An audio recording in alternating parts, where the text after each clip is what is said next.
Alrighty, thanks, Kelly.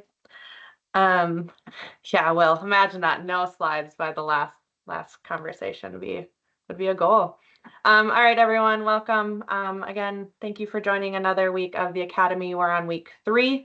We're going to do some introductions. If you want to put your name, where you're from in the chat, and if you're a warm or you're a cold coffee drinker, or if you're a tea drinker, because I know some people just don't like coffee.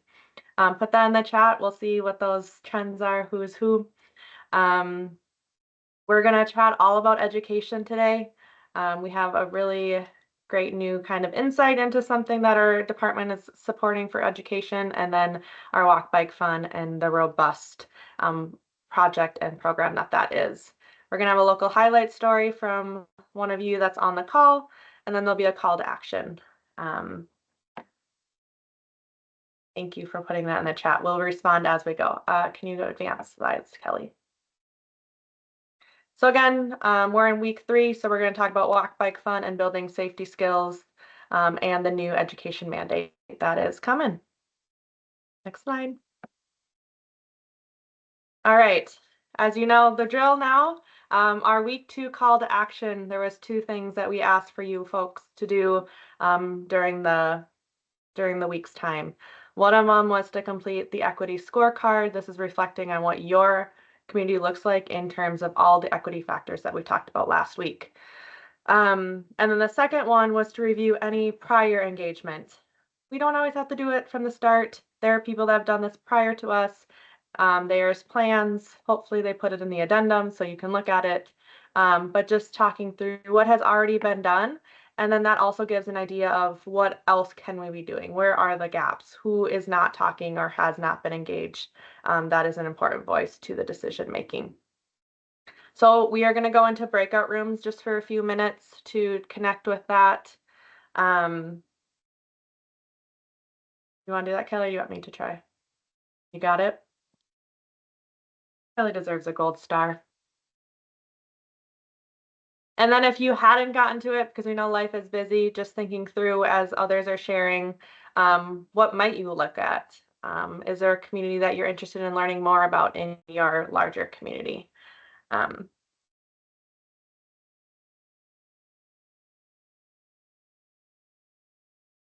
Great. I don't know if we get pulled into rooms. I don't think so. I'm going to drop the... We'll give them a few minutes.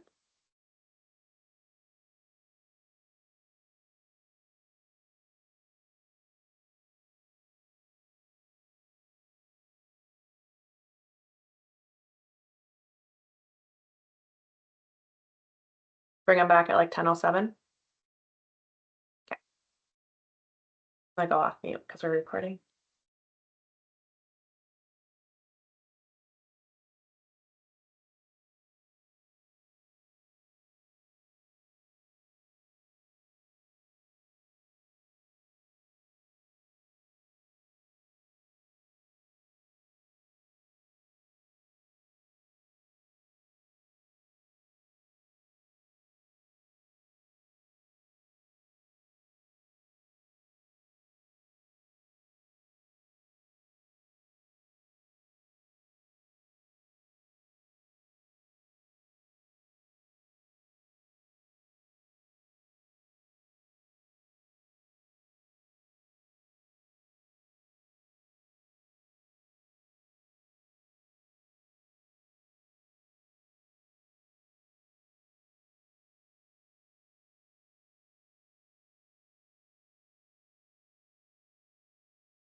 Good morning, Katie. Oh, you're on mute. Sorry. I was afraid I was going to be late. You are. They're just in breakout rooms. So you're good. Okay, I was having some computer issues, like my monitor. I couldn't get it to work, and it had come unplugged. Go figure, easy fix, but. Oh, good. We're all having a little bit of tech issues today, so Okay. we're happy you're here. Hello. Okay. Hey, Isabella. Kelly, if you want to bring them back, you can. We just put them in the breakout to just kind of touch base with what called the action was last week. Okay. So hopefully you did your equity scorecard, looked at any prior engagement. Katie, I'm sure you do all the time in your work. I think, to be honest with you, I just came back from I was out at NACHO last week. Oh, so amazing. I had missed last week, and yeah. All good. We got a recording in case you want to watch it. Thanks, everyone. And then Kelly, if you can put the PowerPoint back up. I wish there was a way to like not bring you back if someone is still talking, just so you can finish a sentence. So I'm assuming Emma was still chatting while we were pulled back in. So hopefully at some point maybe you can continue that conversation. But thanks for doing the breakout rooms. Hopefully that's helpful. If they're ever too short, just let us know and we can make them a little bit longer too. But thank you for that. Okay, so this week we're going to chat education again. Of the best on a call to chat through it. And I'm going to hand it over to Kelly first, and then Will's going to jump on and chat as well.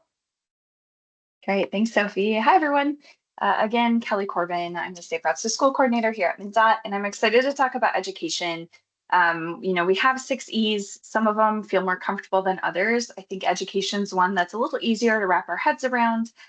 It's certainly one we have a lot of resources, as you'll hear in the next 2 presentations, to help you get started. And it's certainly an E that a lot of people feel comfortable kind of starting their Safe Routes to School work. It's a bit of an easier ask of schools to talk about it, especially with the mandate that we'll be talking about. So I'm just going to kind of set the groundwork for education. There's a lot of benefits to education. Oftentimes we're thinking of things on the right that increase physical activity or reducing traffic crashes. But there's certainly other benefits that we're giving to our kiddos, fostering that independence. They're learning transportation options that work for them to get to their friend's house, grandma's house, maybe early jobs, a newspaper route, whatever it might be. That is a really important skill to give kids. Happiness, again, mental health, mental well-being is something that we're all thinking about, whether for ourselves, our kiddos, or communities. Being outside, getting physical activity, these are really important things to help with our mental health. Also, getting the wiggles out in the morning for kiddos as they're walking and biking or doing a morning mile is going to help them get ready to sit down and learn in class.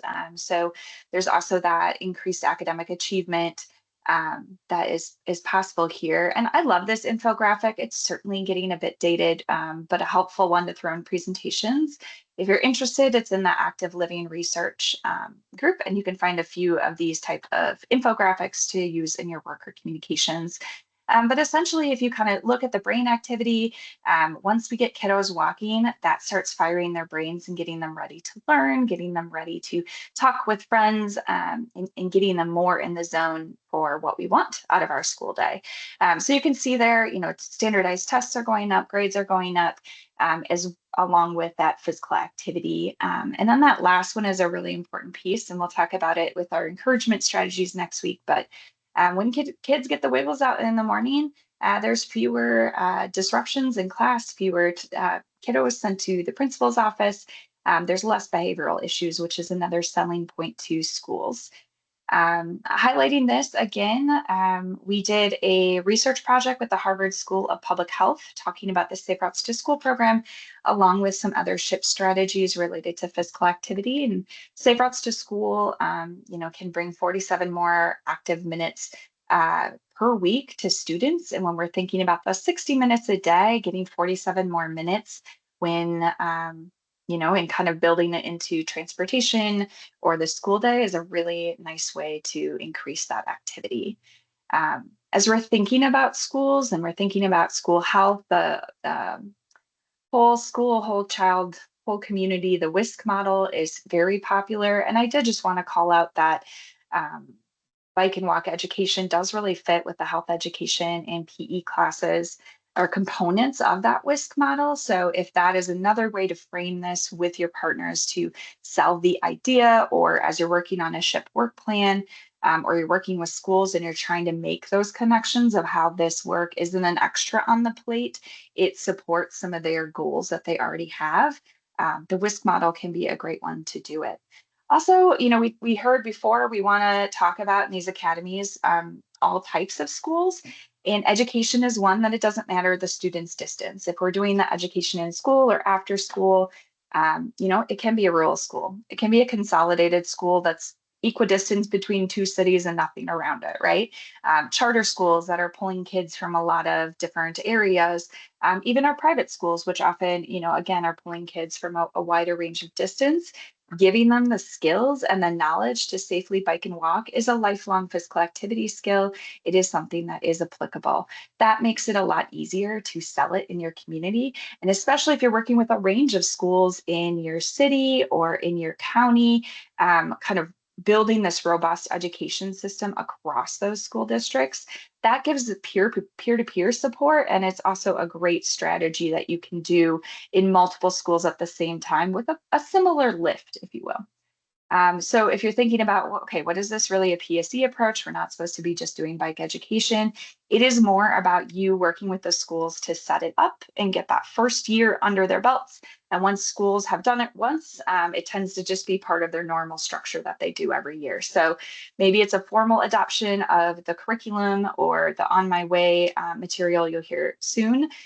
Maybe it's a school board resolution saying we want all kids by grade 4 to learn to ride a bike. Maybe it's something you embed in the wellness policies. And there's some different ways we can do that. We can certainly help you through that. And the last selling point, there's technical assistance for everything we're going to be talking about for the remainder of the time. It's all free.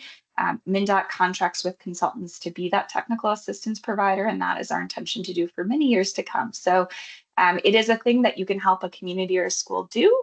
And if you move on to the next, task or next strategy you're working on, you're not leaving partners in the lurch. They have access to other folks who can help give them that support. So it is something that is a little nicer to leave behind and not just a lot of work. When we're talking about education, there's certainly a lot of ways to do it. If we're thinking about the stickiness factor of what's going to be sustainable, if we're thinking about what's going to have the biggest reach and impact, we certainly want to try and do that during the school day, where we can have that on-bike education or actually exploring the neighborhood by foot. Is a really key piece of that experiential learning that education can bring. So during PE or health classes, some schools will just do it as part of a all school assembly, or every grade has the assembly talking about it.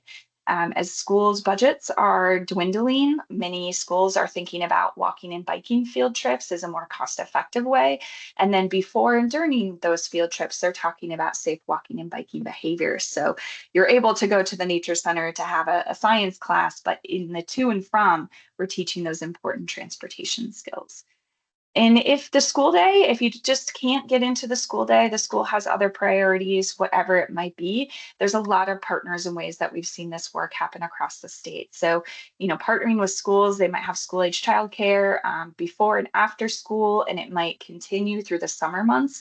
Especially in the summer, they love having bike education or doing bike rides together. It's a great way to pair with your local bike walk advocates who might be looking for something to do, or maybe you want to redirect their energy into a more helpful and productive way. Partnering with some of the education is a great way to do it. After school bike clubs, working with Boys and Girls Scouts, they have biking badges that they can get. Boys and Girls Clubs love to do this curriculum, YMCA. Community bike rodeos led by law enforcement or during your community festival, whatever that might be.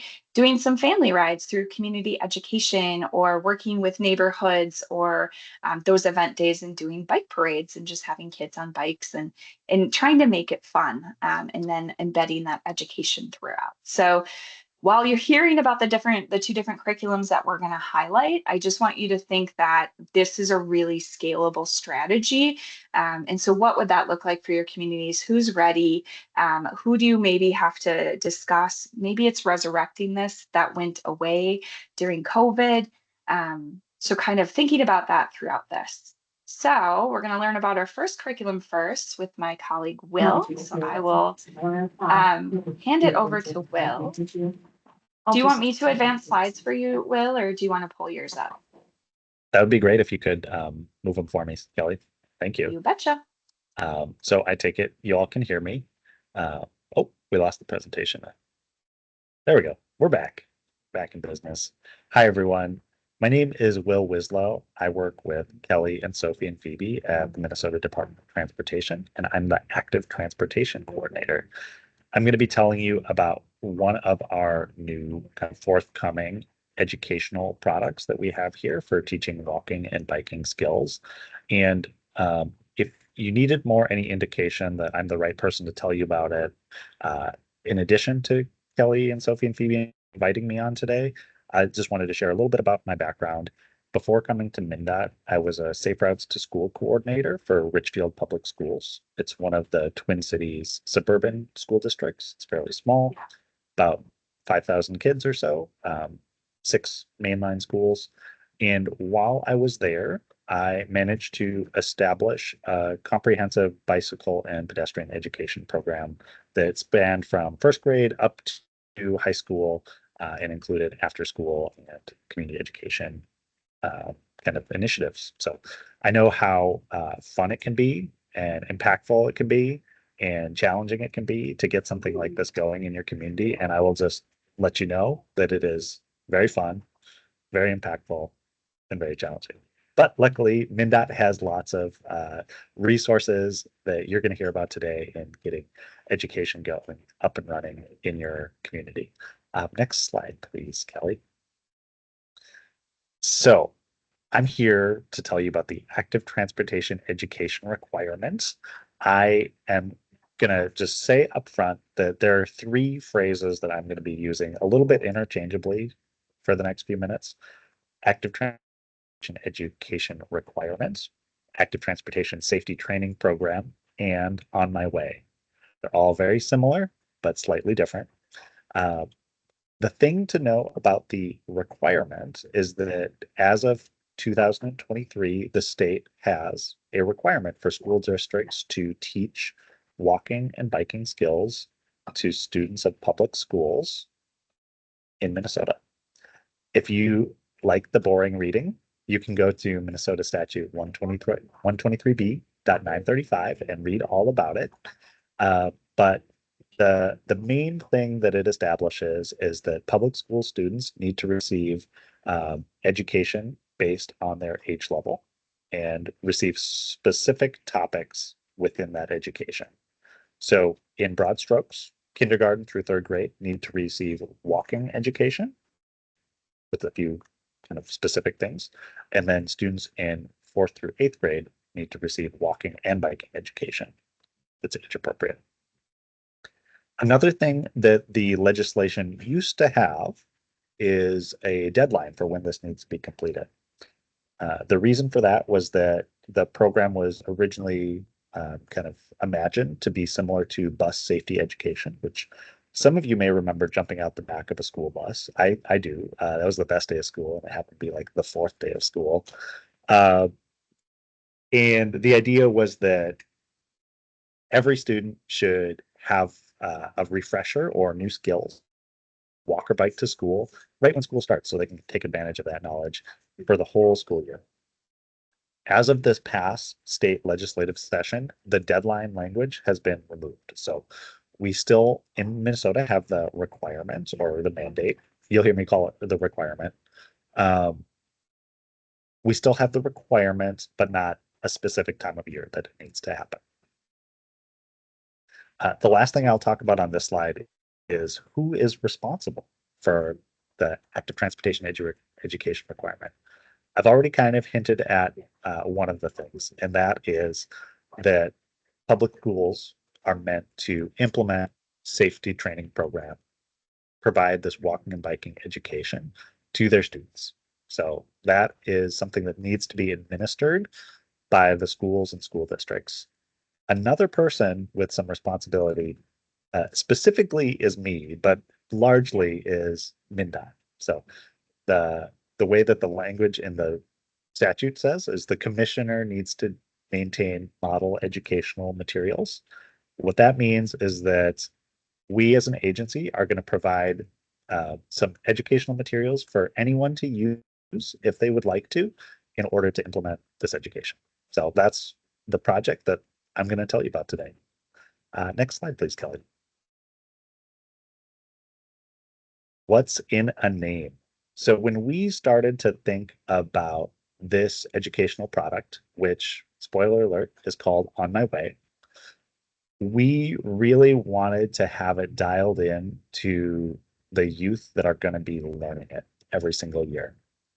And so as we spun up our team to develop these products, we did a ton of youth engagement to help us understand what the brand of this material would be, the kind of visual style, the way that all of the materials look when they are rolled out in the classroom, the tone. Let me just say it is much more sassy and fun than anything I got to experience as a kid in school. And the name. Just a fun aside, as we were developing these, we reached out to a bunch of people who work in transportation, who work in education, who work in public health, and we're like, let's brainstorm some names for this curriculum or the set of educational materials. And they were all fine, but some high schoolers came up with the name On My Way. And the particular high schooler who thought of it was talking about how when she types in OMW into her phone, it sends it to somebody, it automatically converts to On My Way. That's not true of all phones, but it's true of many of them. And so we liked it because it inspires a sense of agency. It talks about mobility and it's fun. It usually implies like we are coming to find you and do something cool. So that's the origin story of On My Way. All of our materials that you're going to see today, just a few of them, and then everything that's forthcoming is really tuned into that feedback we got from youth about what makes education fun from like a visual and tonal perspective. So on the right-hand side of your screen, you can see just like a little snip. This is from our forthcoming website. It has like a very textural quality, bright colors, and sort of a little more fun than the average MnDOT website. I will give it that. It's a low bar, but definitely more fun than our usual fare here. Okay, go ahead, Kelly. The things that you will be able to expect with On My Way. We're going to have lots of classroom materials. These are going to be materials for both educators and for students. So lesson plans, activities, worksheets, those sorts of things. We are also investing in short videos. So we will have approximately 5 or 6 videos for each grade band, K through 2, 3 through 5, and 6 through 8. And they are, again, like built on the feedback from our youth engagement that we did at the beginning. You can see a little still from one of our forthcoming videos on the right-hand side here. We decided to go with blobs is one of the takeaways from this presentation. We will have, could you please go back? Thank you. We're going to have a website. It's going to be launching mid to late August, where we will house all these materials. They'll be very easy for you all to access, very easy for you all to share with community partners, and also very easy for school administrators and teachers to access too, if there are any of those on this call today. As Kelly mentioned, we are going to be providing technical assistance as this rolls out and helping schools, school districts, and communities implement On My Way for the first time. It's a new product. We expect there to be hiccups and challenges along the way, but we have a great team of consultants who have worked with the Safe Routes to School program for a long time that will be helping to deliver it, figure it out for school districts. And then just one last note here related to the rollout. We are providing our initial offering this school year. So late August is when it will launch. And we are going to be providing the basic content for grade bands K through 2 and 3 through 5 this fall, and learning from that rollout and what works for folks. And then we'll have a later launch with the rest of our materials later in the school year. So thanks. Next one, Kelly. So if you want to learn more, definitely a good way to reach out is my email right there for now. We are working on setting up our kind of like chain of command for technical assistance. So this is going to be the best way to get into that mix right now. As noted, we'll have a website popping up in about a month or so. And I know one of your calls to action today will be signing up for our e-newsletter. So you'll have a link provided to you in a little bit. Go to the next one. All right, I'm going to get into a little bit that is going to help set the stage for Kelly talking about Walk Bike Fun. On my way, Walk Bike Fun, 2 educational products, both made by MnDOT, both made by people who work in the same office. What's the deal? Why do we need 2? They are different. They can both work for your communities. They might both work for your communities, but one might be better or more appropriate at this phase. So On My Way is meant to be definitely like your base layer, easier implementation. It's going to have core safety education and messages. It's going to be something that can be implemented in any classroom by any teacher or even administrator, a bus driver, in less than 2 hours. We're focused on very ready to go, grab and go kind of educational materials and activities. Definitely not meant to be implemented by a PE specialist or something like that.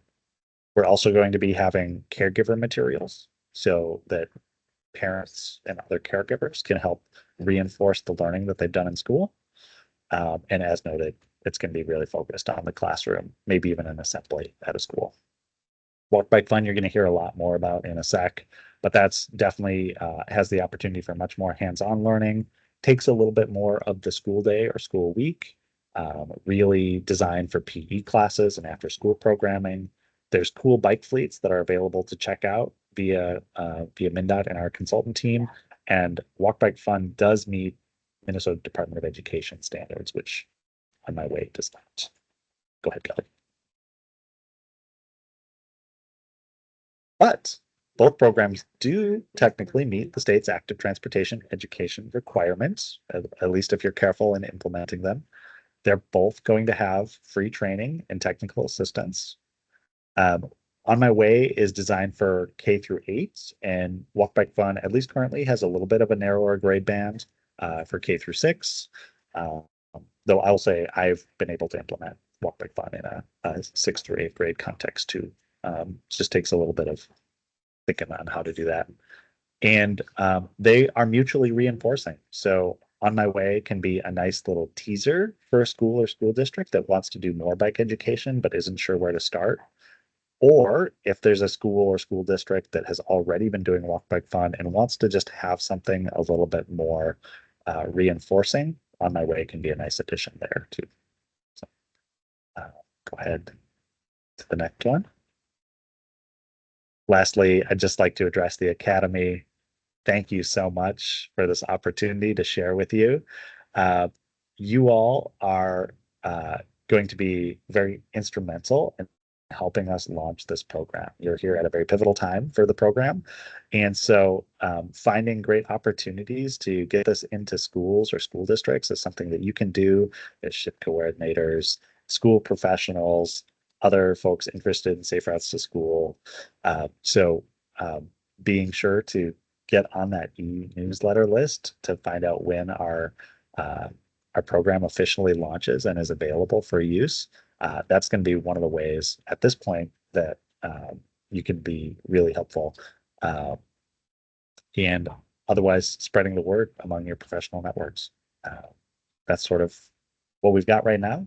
I know it's a little bit of a dodge to say we've got this great program that you can't see, but You will soon. It's going to be great. And so I think I've got some time. Oh, before I go too far, I just wanted to say one other special thing, which is that as this is a new program, this group of 17 people are the very first to see any of the branding or other kind of visual style of On My Way in a public setting. So you will get to take that with you, perhaps put it on your tombstone when you reach that place. But very cool to kind of soft launch things with you all. So I'll hang out for a little bit, and if you have questions or want to talk about how this might work in your community, I can hang out for that. All right, we can take a minute. Anyone have any immediate questions for Will, or you can drop them in the chat box as well, or raise a hand. Or if you're Kelly, feeling, I'm raising my hand. I can't figure out how to do the hand on the line. Now, can I ask Tim a question? yeah, go ahead, Ann. Oh, so Tim, when you're at Richfield, how did you get buy-in? Because that seems to be the hardest thing. You know, I've met with the principals, I met with the FIAD teachers, just getting buy-in, the requirement. I mean, their plates are so full. How did you get buy-in with your staff at Richfield? That's a great question. So I will say two things. The first is that I did not start bike education or walk education across the whole district at the same time. We started literally with one class. It was an elective class for high schoolers, and they were really interested in, it's kind of like a lifelong learning or lifelong sport class, and so they were interested in bringing bikes into their classroom. We ran that for a semester, and it went great. And after that, I was able to make the case to our middle school PE teachers. Say, this worked really well for our high schoolers. How about we try it a little bit of grade younger? Because I had to teach a bunch of high schoolers how to ride their bikes at that point too, which kind of blew my mind that we still had, 11th graders who didn't know how to bike. And so after the middle school classes went really well, we started to bring it into the elementary schools, and they were not all on board, I will say, and that's for sure. And so we did 2 of the elementary schools to demonstrate that, yes, it was possible. We could make it fit into the school day. And then after that, the other 2 elementary schools kind of came on board. The other thing that I did, which I'm not sure is possible for everyone who's going to try and implement walk or bike education, is I showed up for every class and helped move the bikes around. I helped go on the bike rides. I did a lot of hand holding and a lot of the, frankly, just like the muscle of making a class work. So sometimes you just need to be there for support, because one thing that teachers almost universally do not have is the support that they need. So those would be two tips I'd recommend. Tony, I saw your hand up too. Did you have a question? Yeah, I do. I just wanted some clarification. I know one of the things that I've heard, and I don't know if it's still there, was the reporting on this education.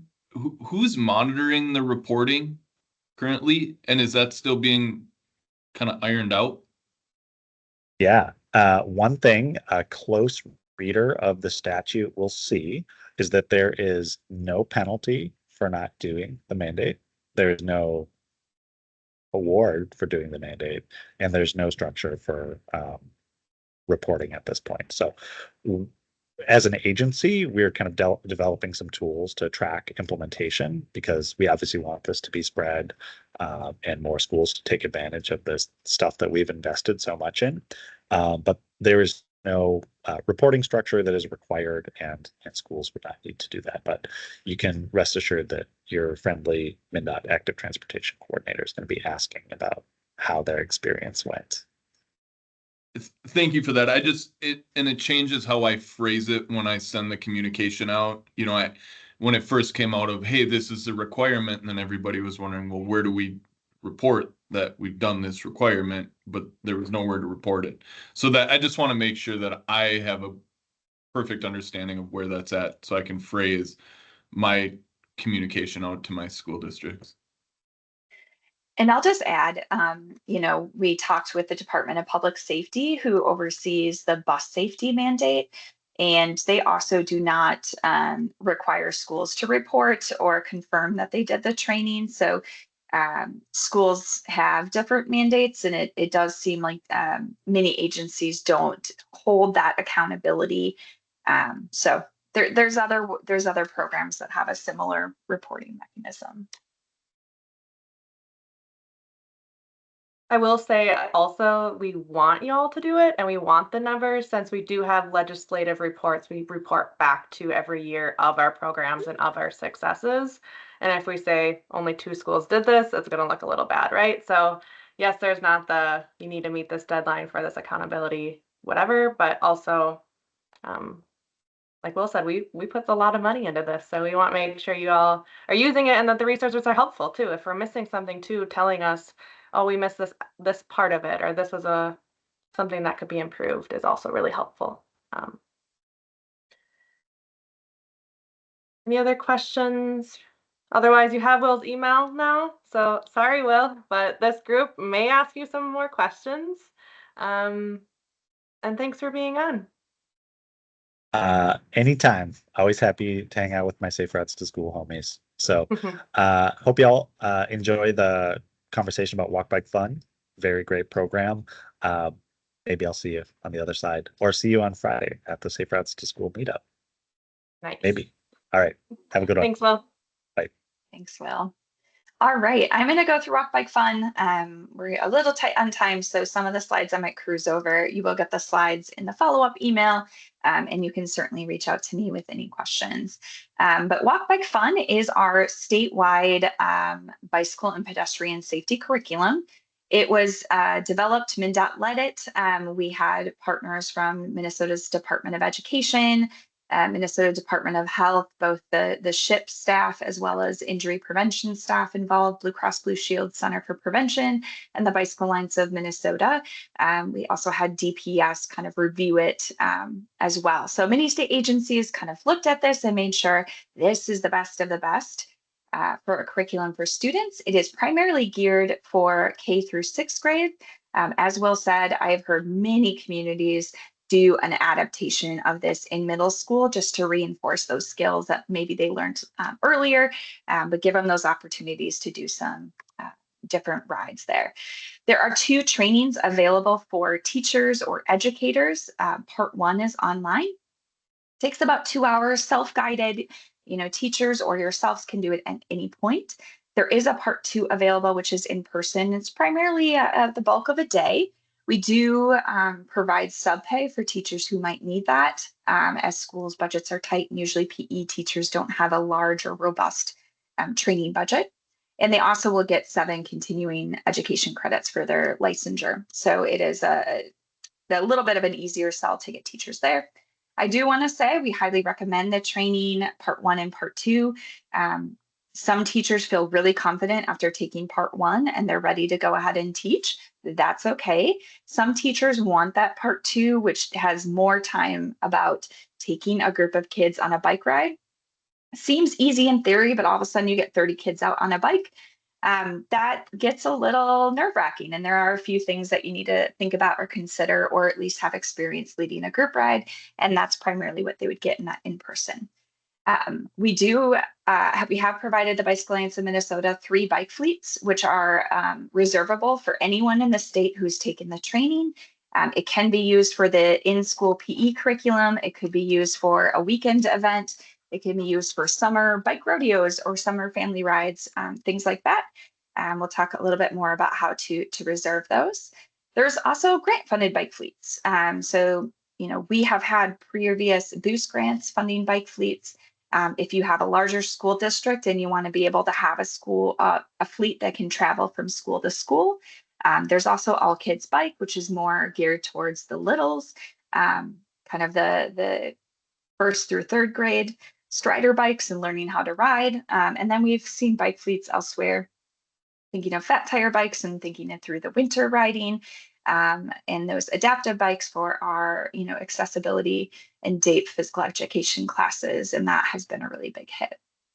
So here's just kind of an example of what that curriculum looks like 4 lessons for the walk section, which is more K through 3, and the bike session 4 through 6th grade. Again, there's 8 lessons. They're about 30 minutes a piece. Several teachers might find ways to combine classes if they are only having the students, once or twice a week, depending on scheduling. So again, we trust teachers. They take curriculum and adapt them to meet their needs all the time. We're okay with that. We just want some form of that walking and biking education, and using this as a framework is a good way to do it.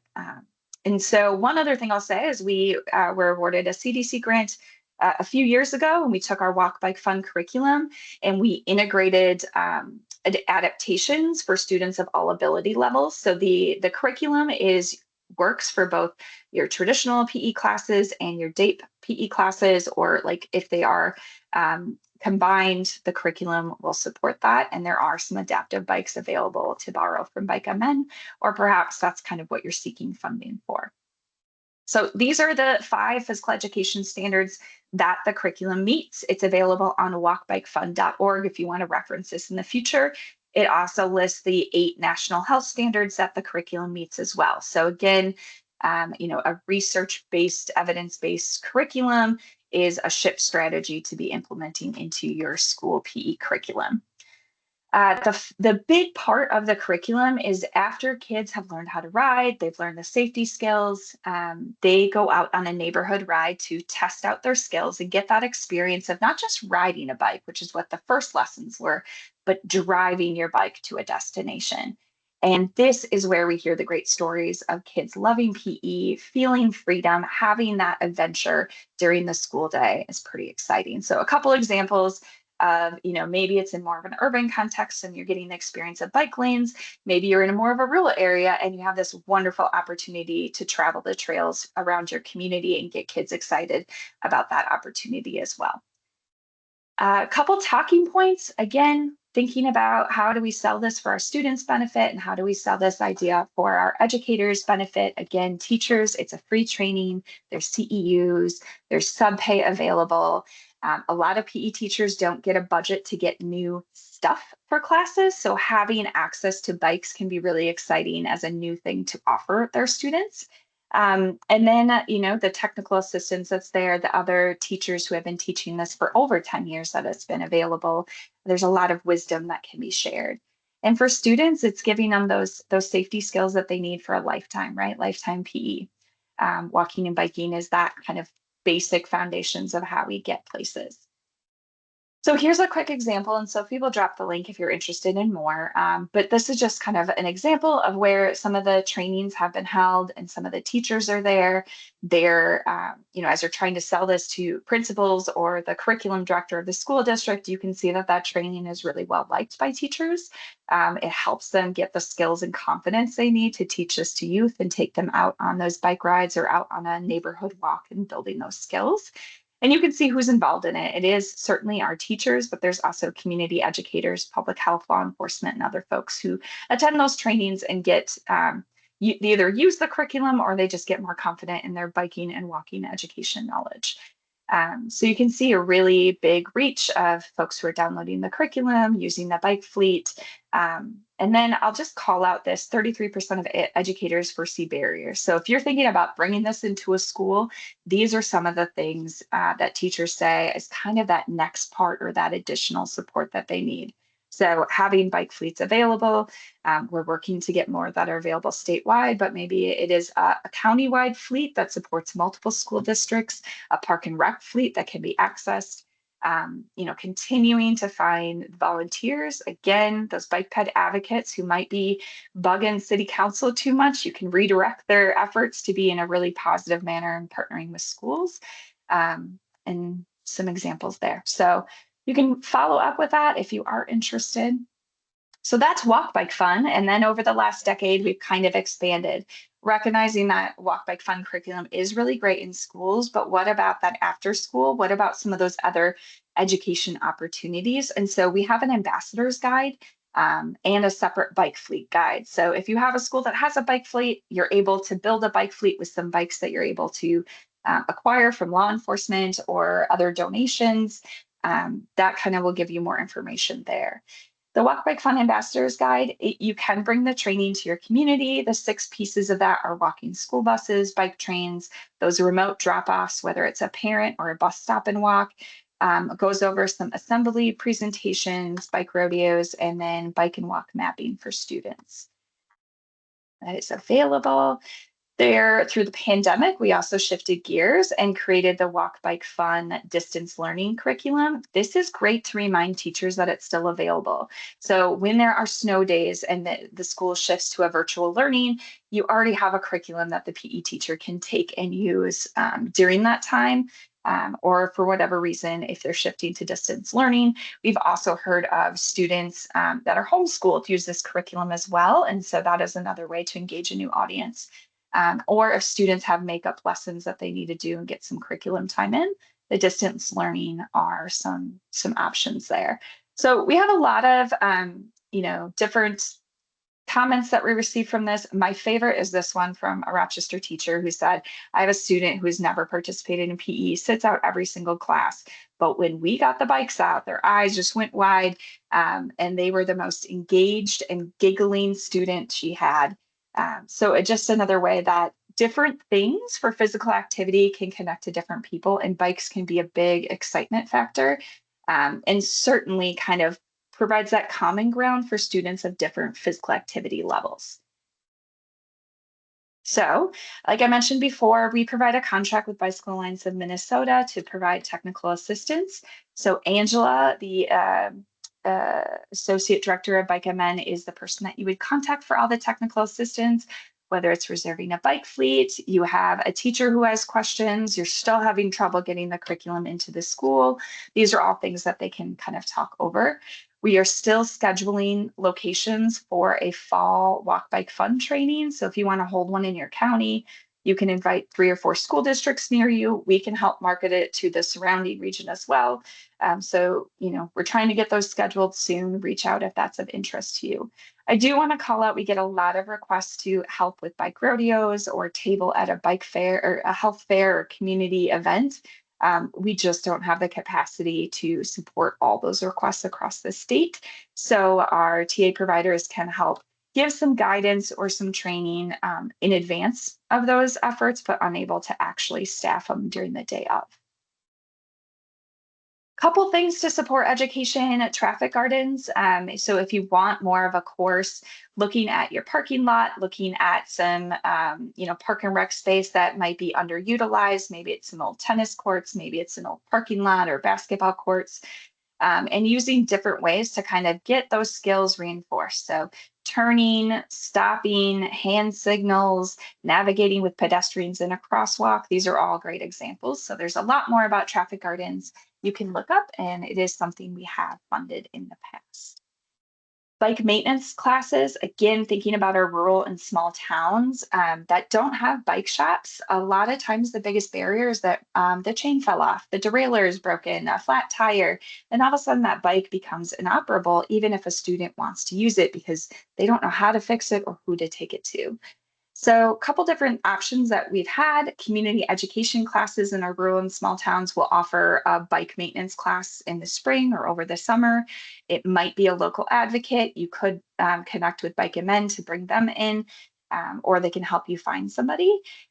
We've had other places do something called Project Bike Tech, which is a curriculum about learning how to maintain a bike and almost getting you ready to be a bike mechanic as a job skill. So we've seen that be in high schools as a way to maintain the school district's bike fleet. I've seen it in alternative learning center schools as a jobs training, and they receive jobs training grant to have that curriculum in the school for students who want more hands-on learning and want to have more of a direct path into a job. And of course, we still see a lot of tabling and education, being at the county fair. All those things are still important to reinforce this direct hands-on curriculum with Walk Bike Fun or On My Way. The one thing I just want to encourage is our injury prevention partners, and kind of your gut reaction is to just talk about helmets. And helmets are similar to seatbelts. They don't prevent you from getting in a crash, but if you get in a crash, a seatbelt is a really important factor of having you survive and thrive after that crash. Similar with bikes, we want to teach safe bike riding skills so that we aren't getting in crashes. But if a crash occurs, we do want a helmet to keep that kiddo safe. So thinking about all that when you're doing education, I like to say helmets plus. Where to ride, what to do at intersections, how to use a crosswalk, all those kinds of things in addition to helmets. So a lot of what we talked about is K through 8. We recognize high school and middle school is kind of the next evolution of it. For reference, the prior statutes with Safe Routes to School did just limit us at K through 8. That has changed in the last couple of years. So we are working towards building a high school curriculum or part 2 from Walk Bike Fun. It's probably not going to be ready for a couple of years. So if you got partners ready and you want to think about what to do, we do have some examples of other states. Thinking at high school, they're really doing it in a form of travel training. How would you get somewhere by bike? Not just riding a bike, but how do you plan your route? What roads do you take? Do you go on trails? Do you not? How long will it take? What about rain? What about low light conditions? What if I get a flat tire? What kind of bike do I need? All that can be talked about in that travel training. Again, walking, maybe transit. How do you figure out the bus routes? How do you get on and off a bus? And yes, there's transit available in every community across the state. In Greater Minnesota, it is more of a dial-a-ride, but that is available to youth and adults, not just persons with disabilities or seniors, and usually has a low fee of $2 or less. It just requires you to call ahead, and there's some further development there. Street harassment guide, learning the skills of biking and walking in younger years, but the biggest barriers for a high school in Minneapolis was street harassment. So giving that education so that they can continue biking and walking. And again, we're looking towards more of that high school curriculum. So with the time left, Sophie, do you want to do breakout rooms or do you want to just do big group? All right. Let's just do a big group. Yeah. Now we just kind of ran through a lot, but any questions you have? Any success stories? I will say, Anne, you can't say anything because you'll be chatting in a couple minutes. Anything you're thinking about? We brought this to our community. They did the training, but then it kind of lost spark with other priorities.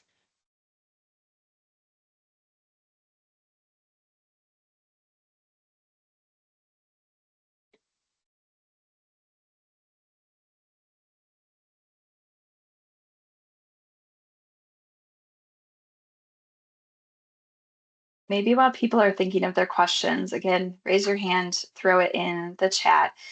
One common question we get is why don't we just make Walk Bike Fun a state mandate for all schools? And when it comes to curriculum in Minnesota, there is, it's all about local control. So the standards they meet are what we can dictate across the state. The curriculum at this point, we cannot. So that's why we need your support to try and bring this curriculum into the 325 school districts across the state and the countless charter and private schools as well. The On My Way materials and active transportation education mandate was our one way to kind of get a policy change related to that. But again, schools might only allocate 30 minutes towards that education and then it's done. So Walk Bike Fun can give a more robust education when and where it's possible. Right. Yeah, we're seeing some regional trainings that are held in the chat. Again, we've done those trainings with just 4 people, that's fine. We can do up to 20 in those Walk Bike Fun trainings. So if you can get a regional group, that's great. Any other comments or questions before we get to our local highlight? And if you did have a question about this, you can share it. I know your highlight you're going to be sharing soon is all. Alrighty, let's move on since we only have 4 minutes. Alrighty, Anne. Oh, awesome. First of all, I loved the content today. Great information. I'm very passionate about kids learning how to bike because I had an aha moment when I first started as the Safe Routes School coordinator. I went to a middle school ed class to help with the bike fleet and biking. There were 2-3 kids every class that didn't know how to bike. So from all of the information that Kelly shared over the years, I learned about all kids' bikes. So we are all in. I'm housed under community ed, but we are all in under trying to teach kids how to bike during their FIED kindergarten classes. So we start with the Strider bikes, they're 14-inch wheels. And I believe, well, I know we were the first school north of the metro to have an all kids bike fleet and program. And since I bought one, which is 24 bikes, Strider bikes with pedals you can add and 24 helmets. I also bought a fleet for Keewatin, which is a school about 30 miles away up the range. And now they have one too. So before I talk a little more about the summer school, what you're seeing here, we have used the all kids bike. I bought a trailer too. So we've trailered that bike to over 7 different schools in Itasca County. And the last 2 weeks, we had it at summer school for the second year. So, and like Will said, it really helps if you get involved in it, because I go to summer school, I help the FIA teacher, and the kids absolutely love this. So what you're seeing is our traffic garden that we put in a year ago over at East Rapids.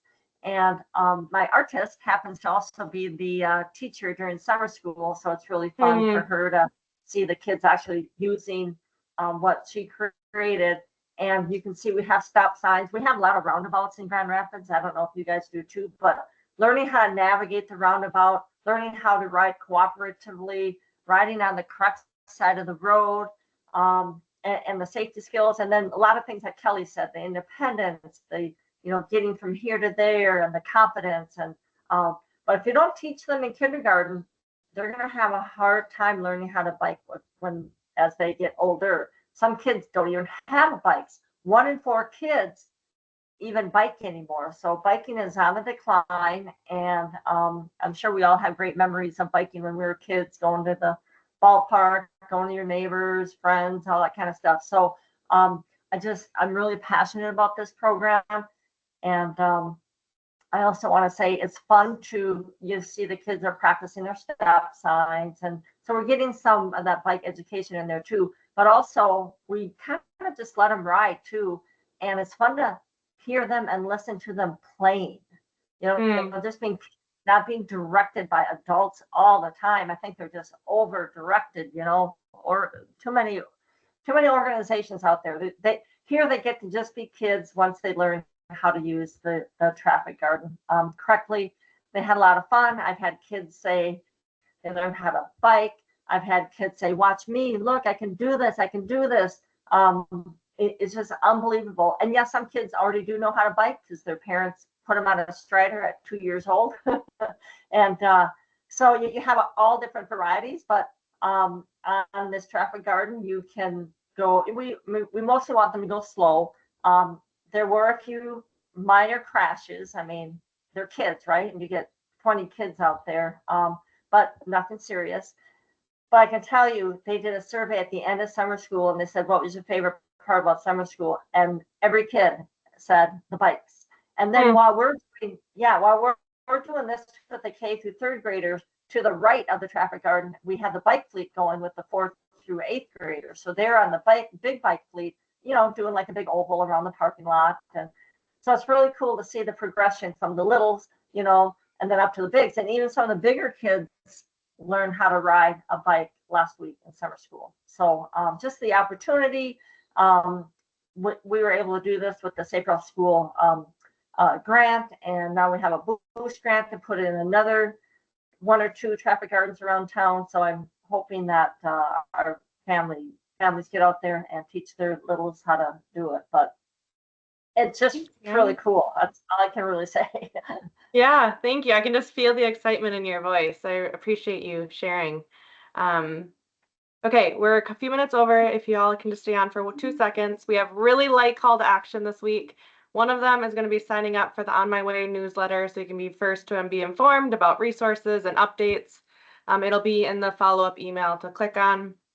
And then for Walk Bike Fun, just exploring, has there been a training near you? We'll send a kind of a PDF to see what's training has been taking place in your community. And then if you really want to deep dive into this, taking part 1, it's an online curriculum. You can have that then in your back pocket. If another training comes up, you can join. So we'll send that into an email afterwards. And then some really exciting news. we are getting a Green Corps member starting in October to help do some of this really great work. Bias because we do the work as well. But if you can spread the word, we would really, really greatly appreciate it. It'll be in St. Paul.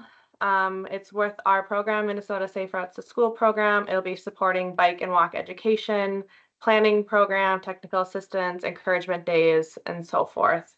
So if you know anybody interested, we'll send this in the follow-up as well, but we are hoping people apply.